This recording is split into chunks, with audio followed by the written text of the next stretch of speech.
चलिए आज रेक्टेंगल देखते हैं। ठीक है, रेक्टेंगल क्या होता है?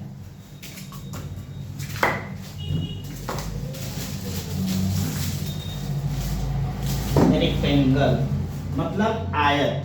ठीक है, देखिए जिसकी लंबाई और चौड़ाई हो, ठीक है, सेम लंबाई और सेम चौड़ाई हो, उसको रेक्टेंगल कहते हैं। ठीक है, जैसे ये चौड़ाई हो गया मान लीजिए 10 और इसकी लंबाई हो गया 20।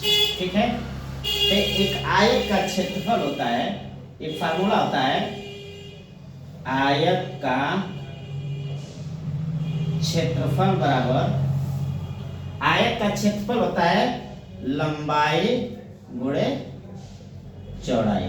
ठीक है, आयत का क्षेत्रफल बराबर लंबाई गुणे चौड़ाई। ठीक है, अब अगर सवाल दे दिया गया कि किसी आयत का, ठीक है, किसी आयत की चौड़ाई 10 सेंटीमीटर और किसी आयत की, उसी आयत का लंबाई 20 सेंटीमीटर हो, ठीक है, तो उसका क्षेत्रफल ज्ञात कीजिए। ठीक है, तब आप इस फार्मूला पर लगाएंगे कि आयत का क्षेत्रफल, ठीक है, लिखेंगे कि आयत, लिखेंगे आयत की लंबाई, आयत की लंबाई 10 सेंटीमीटर, ठीक है, और आयत की चौड़ाई, आयत की चौड़ाई, सॉरी लंबाई 20 सेंटीमीटर है। ठीक है, लंबाई कितना है? 20 सेंटीमीटर और आयत की चौड़ाई 10 सेंटीमीटर। ठीक है, 10 सेंटीमीटर। ठीक है, इसलिए आयत का क्षेत्रफल, आयत का क्षेत्रफल बराबर लंबाई गुणे चौड़ाई। ठीक है, लंबाई गुणे चौड़ाई, लंबाई कितना हुआ? 20 सेंटीमीटर और चौड़ाई कितना हुआ? 10 सेंटीमीटर, बराबर हो जाएगा 200 सेंटीमीटर, 200 सेंटीमीटर। ये आपका आयत का क्षेत्रफल आ गया। ठीक है, लेकिन अगर वही पूछ दे कि आयत का परिमाप क्या होता है, ठीक है, आयत का परिमाप, तो वो फार्मूला होता है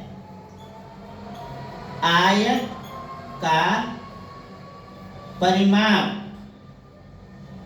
बराबर दो लंबाई धन 2 चौड़ाई। ठीक है, अर्थात 2 कॉमन ले लेंगे आएगा लंबाई धन चौड़ाई। ठीक है, देखिए जब ये 2 कॉमन ले लेंगे तो ब्रैकेट में लंबाई धन चौड़ाई आ जाए। देखिए एक उदाहरण के लिए इसमें देखिए, अगर ये 20 सेंटीमीटर है तो इसके सामने का भी 20 सेंटीमीटर होगा। ठीक है, अगर ये 10 सेंटीमीटर है तो ये भी 10 सेंटीमीटर होगा।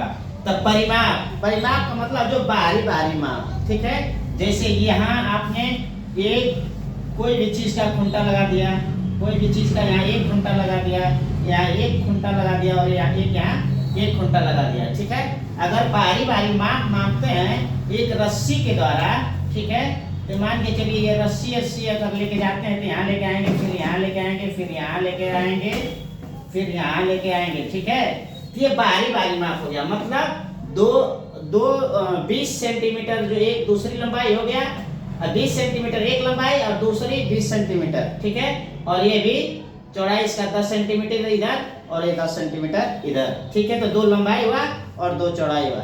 ठीक है, इसी तरह से आयत का परिमाप निकालेंगे।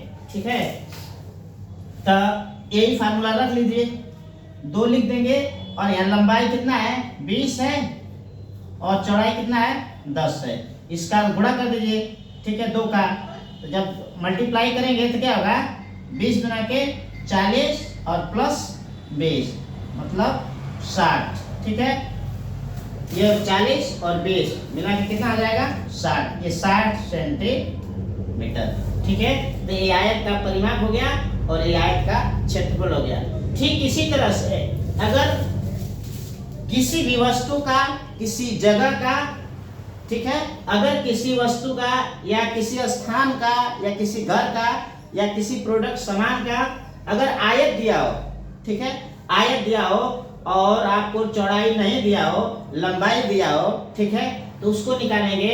ये तो एक फार्मूला हुआ, ठीक है, कि आयत का क्षेत्रफल बराबर लंबाई गुणे चौड़ाई, ठीक है।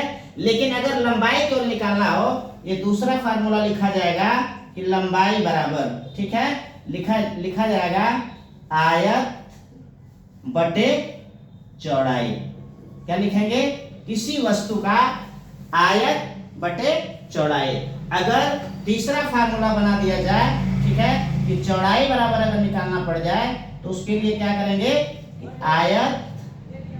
आयत का क्षेत्रफल, आयत का लिख देंगे क्षेत्रफल बटे चौड़ाई, और यहां लिख देंगे आयत का क्षेत्रफल बटे लंबाई, ठीक है। इस फार्मूले पर आप दूसरा निकाल लेंगे, ठीक है ना, क्लियर होता है।